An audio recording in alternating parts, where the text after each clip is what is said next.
Hello दोस्तों, आज हम विजय सेतुपति की महाराजा मूवी की स्टोरी को एक्सप्लेन करेंगे। कहानी की शुरुआत महाराजा नाम के व्यक्ति से होती है जो कि एक सलून में काम करता था। उसके परिवार में उसकी पत्नी और एक छोटी बच्ची ज्योति होती है। महाराजा अपनी छोटी बच्ची से बहुत ही ज़्यादा प्यार करता था। एंड फिर कहानी पास्ट में 2009 की होती है, जहां महाराजा एक दुकान से अपनी बच्ची ज्योति के लिए खिलौने खरीद रहा था और उन खिलौनों को पसंद करने के लिए अपनी पत्नी को दिखा रहा था, जो कि उस दुकान के सामने रोड की दूसरी तरफ अपनी बच्ची के साथ एक घर में बैठी थी। तभी अचानक एक ट्रक बेकाबू होकर उस घर में घुस जाता है। एंड फिर सीन प्रेजेंट में 2023 का होता है, जहां पता चलता है कि महाराजा की पत्नी साल 2009 में हुए उस ट्रक हादसे में मर चुकी है। इसलिए महाराजा अपनी बेटी के लिए माँ और पिता दोनों का किरदार निभा रहा था। हालांकि उसकी बेटी भी अब बड़ी हो चुकी थी। महाराजा के घर के अंदर एक डस्टबिन रखा हुआ था, जिसे महाराजा और ज्योति प्यार से लक्ष्मी नाम से बुलाते थे और उस डस्टबिन को एक फैमिली मेंबर की तरह ट्रीट करते थे और प्रतिदिन उसकी पूजा भी करते थे। आपको इस लक्ष्मी नाम के डस्टबिन का रहस्य आगे पता चल जाएगा। एंड फिर सीन महाराजा की बेटी ज्योति का होता है, जो कि 10वीं क्लास की स्टूडेंट थी, लेकिन उसका पढ़ाई लिखाई में बिल्कुल भी मन नहीं लगता था। लेकिन उसकी स्पोर्ट्स में काफ़ी दिलचस्पी थी, जिस कारण स्कूल के सारे टीचर ज्योति को हमेशा डांटते रहते थे। परंतु उसकी स्पोर्ट टीचर आसिफा उसे बहुत ही सपोर्ट करती थी। एक दिन स्कूल में ज्योति की बहुत सारी कंप्लेन मिलने के कारण स्कूल का प्रिंसिपल ज्योति और महाराजा को अपने कैबिन में बुलाकर ज्योति को खूब डांटता है। चूँकि महाराजा ने ज्योति को बहुत ही लाड प्यार से पाला था, इसलिए वो ज्योति की इंसल्ट बर्दाश्त नहीं कर पाता और प्रिंसिपल को ज्योति से माफ़ी मांगने पर मजबूर कर देता है। चूँकि वहीं पर सारा स्टाफ भी खड़ा था, इसलिए महाराजा की जिद और मैटर बिगड़ता देखकर प्रिंसिपल को ज्योति से माफ़ी मांगना पड़ता है। अगले दिन पता चलता है कि ज्योति को स्पोर्ट्स कंपटीशन के लिए स्कूल की तरफ से बाहर जाना है, जिसे सुनकर पहले तो महाराजा दुखी हो जाता है, क्योंकि वो अधिकांश समय ज्योति के साथ ही बिताता था। लेकिन बेटी की खुशी के लिए वो उसे जाने देता है और अगली सुबह ज्योति अपने स्कूल के बच्चों के साथ बस से निकल जाती है। ज्योति के जाने के बाद महाराजा एकदम अकेला पड़ जाता है और दिन रात उसके ख्यालों में डूबा रहता था। यहाँ तक कि उसके ऊपर से एक दिन सांप रेंग कर चला जाता है, लेकिन उसे इसकी भनक तक नहीं लगती है। एंड फिर सीन एक गैराज का होता है, जहां एक गुंडे जैसा व्यक्ति अपने खोए हुए चश्मे के बारे में पूछने आता है, क्योंकि उसने अपनी गाड़ी को इसी गैराज में सर्विसिंग के लिए दिया था। जहां चश्मा न मिलने पर वो गैराज के स्टाफ के साथ मारपीट करने लगता है। तभी गैराज में धना नाम के व्यक्ति की एंट्री होती है, जिससे गैराज का मालिक पूछता है कि तुमने उस दिन जो कार डिलीवर की थी उसमें तुम्हें कोई चश्मा मिला था क्या। तभी धना के बोलने से पहले ही वो गुंडा धना को पीटने लगता है और उसे धमकाता है कि शाम तक मेरा चश्मा मेरे घर पहुंच जाना चाहिए। एंड फिर सीन एक बार का होता है, जहां वही गुंडे जैसा व्यक्ति अपने दोस्तों के साथ ड्रिंक कर रहा था।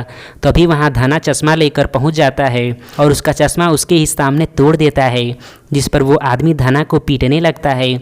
लेकिन इस बार धना भी पूरी तैयारी के साथ आया था और वो उस आदमी और उसके दोस्तों को खूब पीटता है। फिर सीन पुलिस स्टेशन का होता है, जहां महाराजा को दिखाया जाता है, जिसे काफ़ी चोट लगी हुई थी, मानो कि उसकी किसी के साथ लड़ाई हुई हो। तभी उस थाने का इंस्पेक्टर नल्ला शिवम महाराजा से उसकी कंप्लेन के बारे में पूछता है, जिस पर महाराजा बताता है कि उसकी लक्ष्मी चोरी हो गई है। तब इंस्पेक्टर पूछता है कि लक्ष्मी कौन है, तो महाराजा बताता है कि लक्ष्मी एक डस्टबिन का नाम है, जिस पर इंस्पेक्टर हंसने लगता है। लेकिन महाराजा एकदम गंभीर था और वो कहता है कि जब तक मुझे मेरी लक्ष्मी मिल नहीं जाएगी तब तक मैं यहाँ से नहीं जाऊँगा, जिसे सुनकर इंस्पेक्टर गुस्सा हो जाता है। तब सारे पुलिस वाले मिलकर महाराजा को भगाने का प्रयास करते हैं, लेकिन महाराजा वहाँ से हिलता तक नहीं और इस चक्कर में पुलिस स्टेशन के अंदर काफ़ी तोड़फोड़ मच जाता है। तभी वहाँ वरदराजन नाम के पुलिस ऑफिसर की एंट्री होती है, जो महाराजा से उसकी समस्या पूछता है, जिस पर महाराजा बताता है कि रात में मेरे घर चोर आए थे, जिन्होंने मेरे साथ मारपीट की और मेरी लक्ष्मी को चुरा ले गए। तब वरदराजन पूछता है कि आखिर लक्ष्मी कौन है, जिस पर महाराजा कहता है कि वैसे तो लक्ष्मी महज एक डस्टबिन है, लेकिन मेरे लिए वो जान से भी ज़्यादा प्यारी है। जिस पर वरदराजन महाराजा को नई डस्टबिन खरीदने के लिए पैसे देता है, लेकिन महाराजा पैसे लेने से इनकार कर देता है और अपनी लक्ष्मी को खोजने की जिद पर अड़ा रहता है, जिससे गुस्सा होकर वरदराजन महाराजा को स्टेशन से बाहर फेंकवा देता है। और कुछ देर बाद सोचने पर वरदराजन को लगता है कि जरूर उस डस्टबिन की कोई खास बात होगी, जिसके इसीलिए महाराजा इतना परेशान है, इसलिए वो महाराजा को बुलाकर उसकी कंप्लेन लिख लेता है और महाराजा के साथ उसके घर इन्वेस्टिगेशन करने जाता है। एंड फिर सीन 2009 में सेल्वम नाम के व्यक्ति का होता है, जो कि दिन में तो इलेक्ट्रीशियन का काम करता था और रात में अपने दोस्तों के साथ चोरी करता था। सेल्वम के परिवार में उसकी बीवी और एक छोटी बच्ची अम्मू थी, जिसकी पीठ पर एक गहरे चोट का घाव था। फिर सीन प्रेजेंट में शिफ्ट होता है, जहाँ सेल्वम के घर में लक्ष्मी को रखा हुआ दिखाया जाता है। एंड फिर सीन महाराजा का होता है, जो वरदराजन को उसकी लक्ष्मी को ढूंढने के लिए लाखों रुपए देने का वादा करता है, जिसके बाद सारे पुलिस वाले मिलकर लक्ष्मी को ढूंढने लगते हैं। फिर सीन पुलिस स्टेशन का होता है, जहां उसी गैराज का एक मैकेनिक कंप्लेन लिखवाने आता है। वहां बैठा महाराजा उससे उसकी समस्या पूछता है, तो वो मैकेनिक महाराजा को बताता है कि उसकी गैराज का एक मैकेनिक धना काफ़ी दिनों से गायब है, जिसकी फ़ोटो वो महाराजा को दिखाता है। फिर सीन पास्ट में शिफ्ट होता है, जहाँ महाराजा के घर में हुए चोरी का दिन होता है। वहाँ उसी रात महाराजा को एक चोर के पास से किसी गैराज की एक रसीद मिलती है, जिसका पता लगाते हुए महाराजा उस व्यक्ति के पास पहुँच जाता है, जहां वो धना को उस व्यक्ति को पीटते हुए देखता है, क्योंकि वो व्यक्ति वही गुंडे जैसा इंसान था जो धना के गैराज में चश्मा खोजने आया था। जिसके बाद महाराजा धना का पीछा करता है, जिसकी भनक धना को लग जाती है और वो अपने कुछ दोस्तों को बुलाकर महाराजा को पीटने लगता है।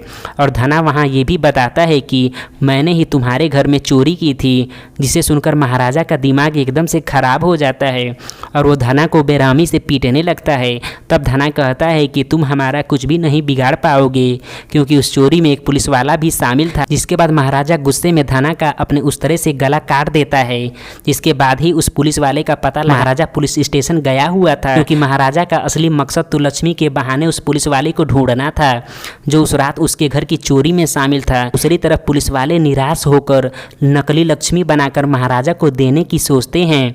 फिर सीन पास्ट में 2009 का होता है, जहां सेल्वम की बेटी का बर्थडे होता है। इसलिए सेल्वम अपनी बेटी को बर्थडे पर गिफ्ट देने के लिए सोने की चेन खरीदकर महाराजा की सैलून में शेविंग करवाने जाता है, जहां शेविंग के दौरान ट्रिमर की बैटरी खत्म हो जाती है, तो महाराजा बैटरी लेने बाहर जाता है। इस दौरान सेल्वम का दोस्त उसे फ़ोन पर बताता है कि हमारे चोरी की खबर अखबार में छप गई है और अब हम बच नहीं सकते। बातचीत के दौरान ही महाराजा सैलून में आ जाता है, जिसे देखकर सेल्वम को लगता है कि महाराजा ने उसकी सारी बात सुन ली है। इसलिए हड़बड़ाहट में सेल्वम वहाँ से अपने घर की तरफ निकल जाता है। सेल्वम के जाने के बाद महाराजा देखता है कि उसकी सोने की चेन तो सैलून में ही छूट गई है, जिसे देने महाराजा सेल्वम के घर की तरफ जा रहा था। दूसरी तरफ पुलिस वालों को भी सेल्वम की चोरियों के बारे में पता चल चुका था और वे उसी टाइम सेल्वम के घर पहुंचते हैं, जिस टाइम महाराजा चेन देने पहुंचता है। वहां पुलिस वाले सेल्वम को गिरफ्तार कर लेते हैं, जहां महाराजा को देखकर सेल्वम को लगता है कि महाराजा ने ही पुलिस को उसके बारे में सब कुछ बताया है, जिस कारण सेल्वम मन ही मन महाराजा से बदला लेने की ठान लेता है।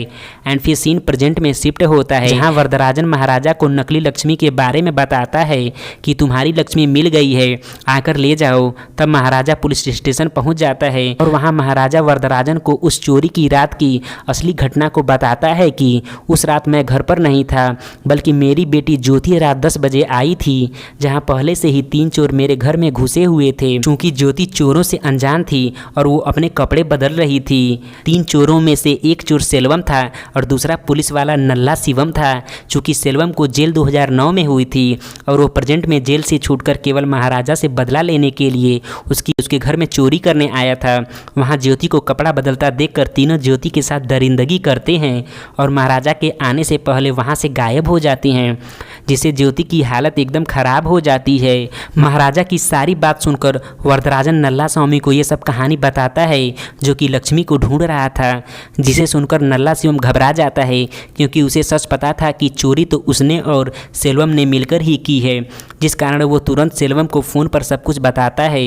अब नल्ला शिवम को डर लगने लगा था कि अगर महाराजा की हाथ लक्ष्मी लग गई तो वो भी पकड़ा जाएगा। फिर सीन पास्ट में चोरी के दिन का होता है, जहां महाराजा अपनी बेटी के लिए स्पोर्ट्स शूज़ लेकर घर पहुंचता है और वो ज्योति को वहां बुरी हालत में देखकर एकदम से घबरा जाता है और तुरंत उसे हॉस्पिटल में एडमिट करवाता है, जहां ज्योति उससे बताती है कि आप उन तीनों चोरों को मत छोड़िएगा, क्योंकि उन्होंने मेरे साथ बहुत ही गलत किया है।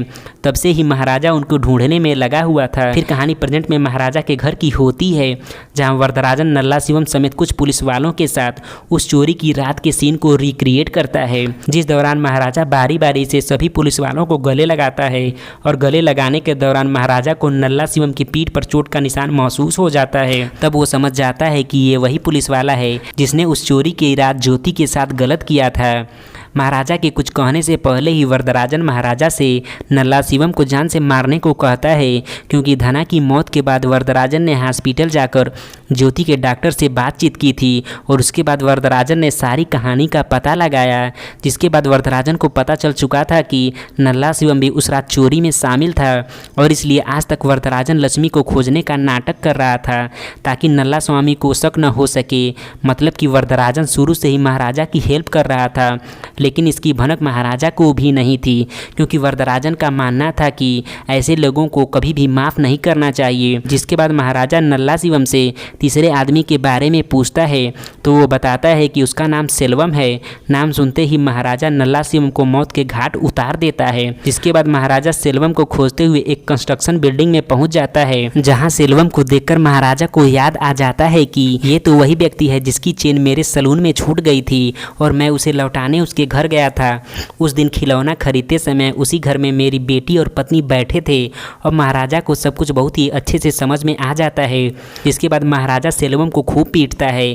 सेल्वम मार खाता है और कहता है कि मेरे जख्म तो दवा से भर जाएंगे, लेकिन मैंने जो जख्म तुम्हारी बेटी को दिया है वो तो कोई दवा नहीं भर सकती। तब महाराजा ज्योति की स्पोर्ट टीचर आसिफा को बुलाता है, जो ज्योति को अपने साथ लेकर आती हैं। तब ज्योति सेल्वम को एक सोने की चेन देती है और वहाँ से चली जाती है। चेन को देखकर सेल्वम को याद आता है कि ये तो वही चेन है जिसे मैंने अपनी बेटी को उसके जन्मदिन पर देने के लिए खरीदा था।